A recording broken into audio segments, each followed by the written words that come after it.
Assalamualaikum warahmatullahi wabarakatuh. Perkenalkan, nama saya Abdullah dari kelas IFK 705 dengan NIM 1030123346146. Pada kesempatan kali ini, saya akan menjelaskan eh, beberapa algoritma untuk tugas struktur data. Yang pertama, saya akan mulai dari algoritma round robin. Sebelumnya, di sini saya bisa menunjukkan algoritmanya sesuai dengan soal. Pertama adalah algoritma round robin. Ada eh, program yang bernama round robin. Kita memanfaatkan sebuah algoritma untuk melakukan pemrosesan pada suatu eh, barisan, pada suatu kumpulan data di mana masukannya itu terdiri dari beberapa baris. Baris pertama adalah bilangan bulat n yang menyatakan banyaknya data dan bilangan bulat kuantum k. Lalu N baris berikutnya masing-masing terdiri dari nama proses dan time yang akan dimasukkan ke dalam antrian. Di sini kita bisa melihat bahwa eh, pada program ini kita menggunakan struktur data berjenis queue, di mana elemen queue-nya terdiri dari tiga atribut. Yang pertama adalah info, yang berjenis info type, di mana info type ini merupakan alias dari sebuah struct yang terdiri dari nama dengan tipe data string dan time dengan tipe data integer. Yang mana nama ini akan menjadi eh, representasi dari nama prosesnya, lalu time-nya akan menjadi waktu yang dibutuhkan untuk proses tersebut bisa selesai. Lalu ada pref next yang bertipe address. Ini merupakan pointer ke elemen queue, pointer to elemen queue. Oke, lalu selanjutnya kita langsung lanjut ke prosedur yang pertama. Karena kita menggunakan struktur data berjenis queue, maka insertion dan deletion-nya itu atau in queue-nya itu merupakan insert last. Karena ini menggunakan DLL juga. Seperti yang bisa terlihat di sini ada ref dan next. Ini merupakan karakteristik atribut dari sebuah double linked list. Oke, jadi NQ ini merupakan insert last dan DQ ini merupakan delete first.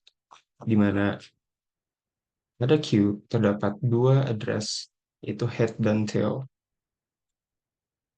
Jadi head dan tail ini seperti first dan last seperti first dan last di double linked list. Lalu selanjutnya kita punya sebuah prosedur proses, di mana prosedur proses ini akan memproses kumpulan data tadi, di mana algoritmanya adalah melakukan DQ atau delete first. Dia akan melakukan pengambilan data di data pertama, lalu akan mengupdate nilai info time-nya atau time dari info type-nya dengan nilai info time dikurangi Q, di mana Q ini merupakan waktu kuantum. Ini bisa dibilang seperti konstan. Seperti yang terlihat di initial state-nya, terdefinisi suatu Q yang berisi data antrian dan mungkin kosong, dan bilangan Q yang menyatakan waktu kuantum. Dan final state-nya adalah menampilkan isi dari Q setiap kali ada antrian yang diproses, hingga Q kosong.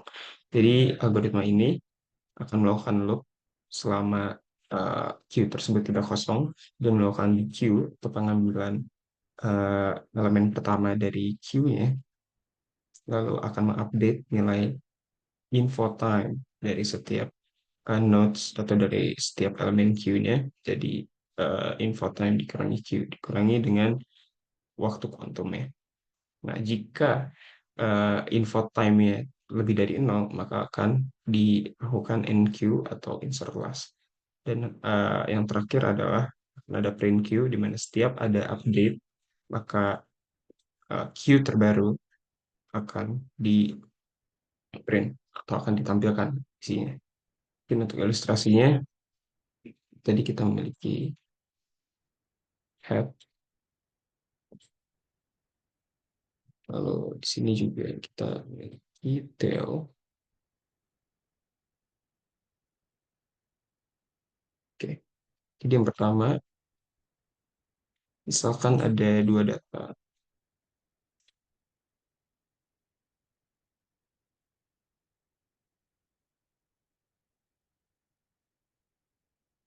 Dalam sebuah linked list, double linked list.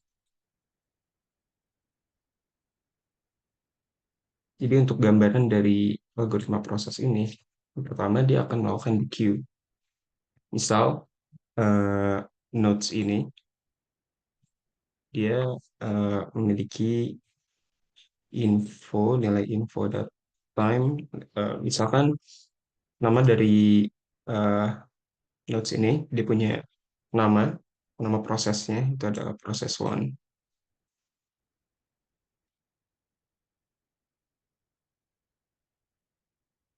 dengan time atau waktu kuantumnya adalah 2. Ini misalkan info type-nya atau infonya itu memiliki atribut nama dengan nama proses 2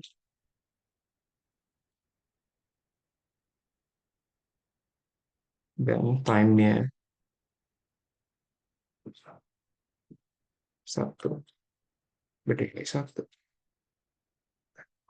Yang pertama kali akan dilakukan adalah dia akan melakukan di queue.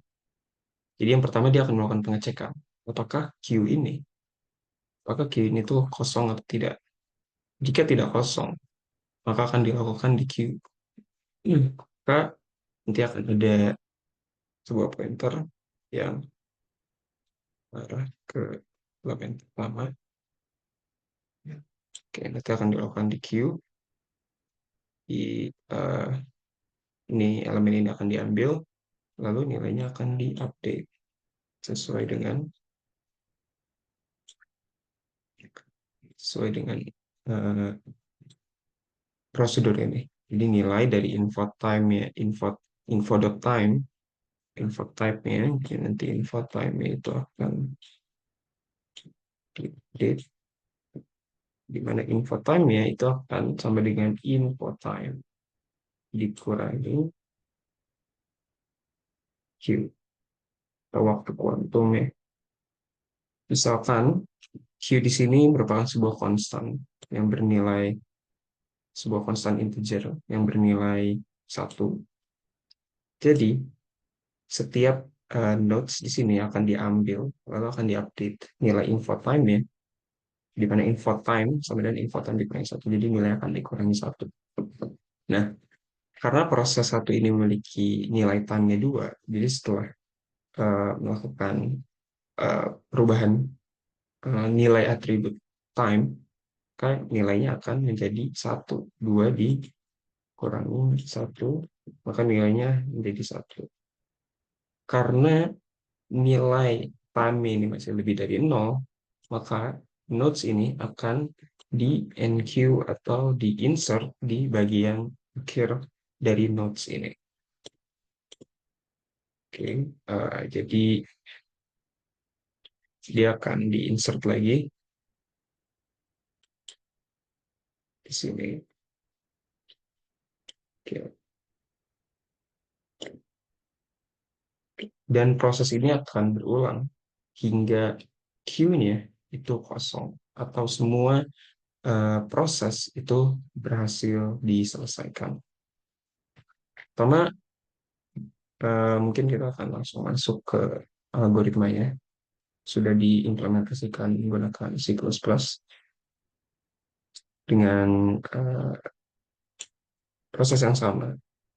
Pertama, kita akan melakukan updatean pada info time, lalu info time itu akan dikurangi dengan nilai dari waktu kuantum ya. Dan jika nilai time itu masih lebih dari nol, maka dia akan dilakukan queue. Dan satu lagi untuk nodes yang di sini, untuk proses 2, oke, untuk proses 2 karena time itu bernilai satu, dan ketika eh, nilai time ini akan diupdate dengan menguranginya dengan satu, nilainya akan nol. Nah, ketika proses 2 ini telah diupdate, mengalami prosedur proses, nilai nilai time akhirnya diupdate menjadi nol, dan karena dia nol, maka nodes ini atau elemen ini tidak di insert lagi. Jadi queue-nya akan tinggal satu elemen, tinggal akan berisi satu data. Dan ini akan dilakukan hingga queue-nya kosong. Nah, seperti itu. Dan untuk main-nya, eh, dengan logic tersebut, kita pertama yang kita butuhkan adalah kita harus mendeklarasikan queue-nya dulu.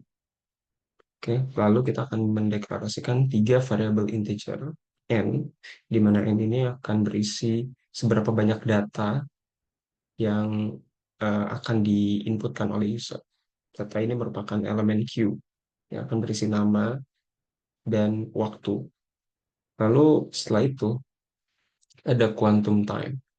Quantum time ini berisi sebenarnya ini konstan atau nilai yang nantinya akan digunakan sebagai besar eh, pengurangan atau besar pengurangan untuk setiap prosesnya. Jadi ketika dia melakukan proses, maka ada update data di sana, dan update datanya itu akan dilakukan menggunakan pengurangan dari time atau dari nilai atribut time pada nodes tersebut dengan satu. Jadi akan dikurangi satu untuk setiap prosesnya. Lalu yang ketiga, kita memiliki variabel yang bertipe address atau pointer to element queue. Ini untuk menyimpan nilai nodes atau elemen queue yang nanti akan diinputkan oleh user. Lalu yang terakhir ada variabel nama string untuk uh, menginputkan nilai nama dari si uh, elemen tersebut. Nah, pertama, kita akan melakukan create queue, di mana queue akan dideklarasikan dengan mengisikan nilai head dan tail yang menjadi nol atau kosong. Lalu selanjutnya kita akan melakukan input data dari user untuk quantum time-nya, itu nilai Q tadi.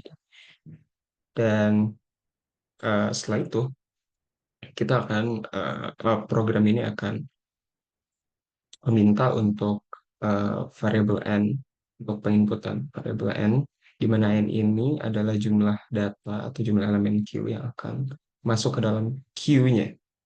Nah, ini kita menggunakan loop untuk menginputkan setiap datanya.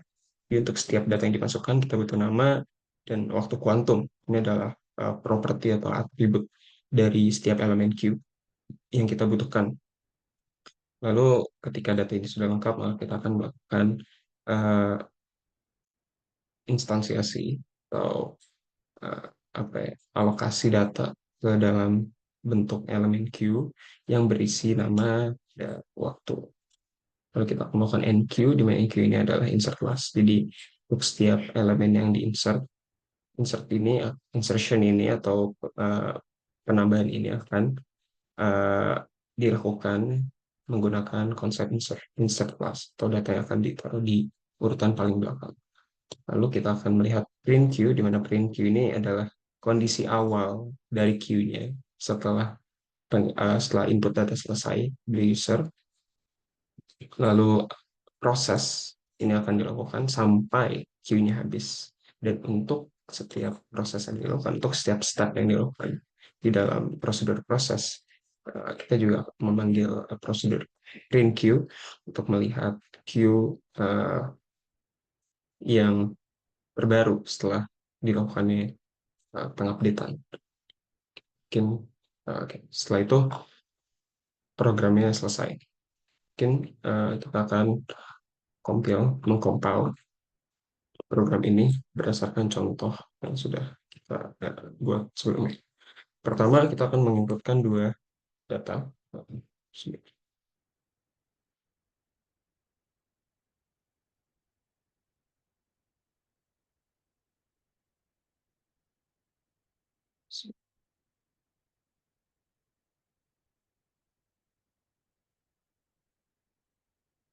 Pertama, waktu kuantum di sini adalah eh, besaran nilai untuk waktu kuantum di variabel Q yang tadi sudah didefinisikan. Ya, Q ini merupakan waktu kuantum. Kita akan meminta datanya dulu, nilai dari variabel waktu kuantumnya. Pertama, mungkin kita akan masukkan satu, seperti yang sudah dituliskan sebelumnya. Lalu kita akan mau memasukkan dua input data. Dua data, oke. Untuk data pertama, namanya proses. Menggunakan proses satu, lalu waktu kuantum untuk proses satu, saya berikan nilai 2, lalu untuk proses 2, kita berikan nilai satu.